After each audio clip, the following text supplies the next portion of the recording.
Hello కానమూకు కథావచనం మోహనవచనం పరిజ్ఞాన హితభాండం నిత్య చదువరి శ్రోతలకు ఆహ్వానం నమస్కారం.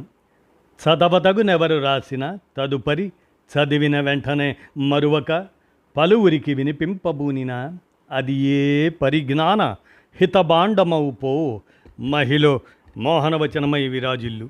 పరిజ్ఞాన హితభాండం లక్ష్యం ప్రతివారీ సమాచార హక్కు.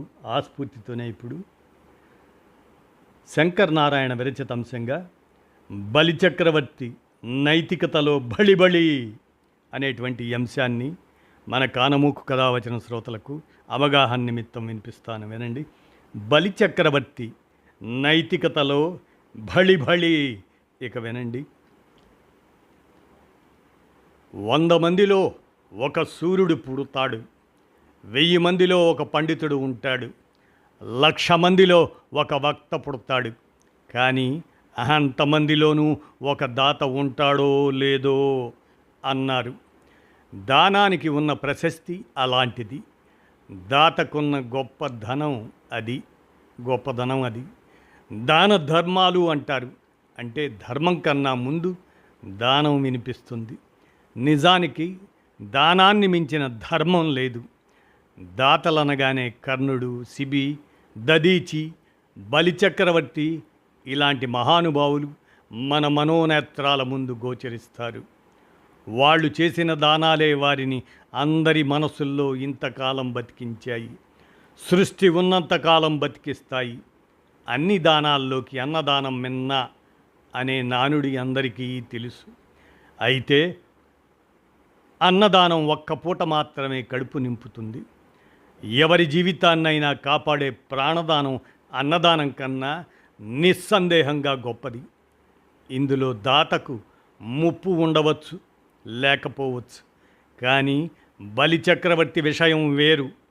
తన ప్రాణాలకు ముప్పు ఉండవచ్చునని తెలిసినా దానమిచ్చాడు. ఇది తెలియక చేసిన దానం కానే కాదు. నీ ప్రాణాలకు ముప్పు తీసుకురావడానికి విష్ణువు తలపెట్టిన పన్నాగంలో భాగం ఇది. జాగ్రత్త పడమని రాక్షస గురువు శుక్రాచార్యుడు హెచ్చరించినా ఏమాత్రం లెక్క పెట్టలేదు బలిచక్రవర్తి. విష్ణువును నిందాస్తుతి చేసినందువల్ల ప్రహ్లాదుడి వల్లనే శాపగ్రస్తుడయ్యాడు బలిచక్రవర్తి. వామనుడి 3 అడుగులకు ఎంత స్థలం అవసరమవుతుందిలే అనుకోలేదు ఆయన. దానవీరం ప్రదర్శించాడు. లక్ష్మీదేవిని వరించిన విష్ణుమూర్తి చెయ్యి కింద కావటం, తన చెయ్యి పై చెయ్యి అవుతుంటే తనకు ఏమైనా అయినా ప్రాణం పోయినా పర్వాలేదు అనుకున్నాడు.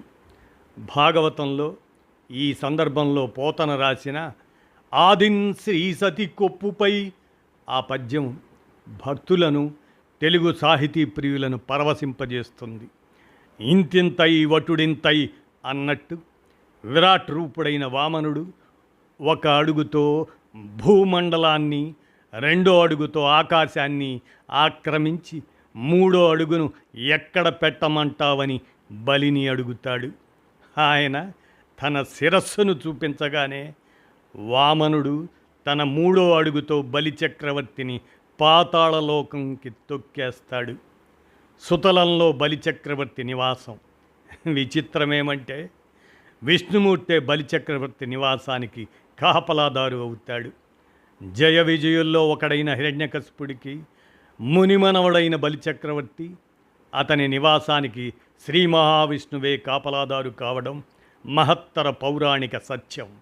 అంతేకాదు, విష్ణుమూర్తికి సర్వస్వం ధారబోసిన బలిచక్రవర్తి 7 చిరంజీవుల్లో ఒకరు. వైవస్వత మన్వంతరం తర్వాత వచ్చే మన్వంతరంలో ఇంద్ర పదవి ఆయనకే దక్కుతుందని విష్ణువు అనుగ్రహించటం మరో పౌరాణిక గాథా విశేషం. ఇటొచ్చి దెబ్బతిన్నవాణ్ణి పట్టుకొని బలి అయిపోయాడనడం తెలుగువారికి అలవాటు.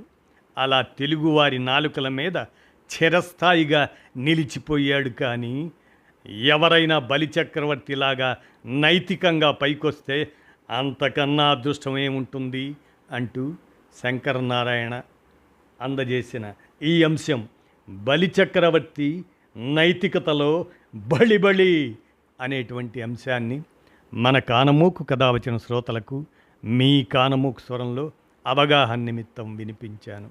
విన్నారుగా, ధన్యవాదాలు.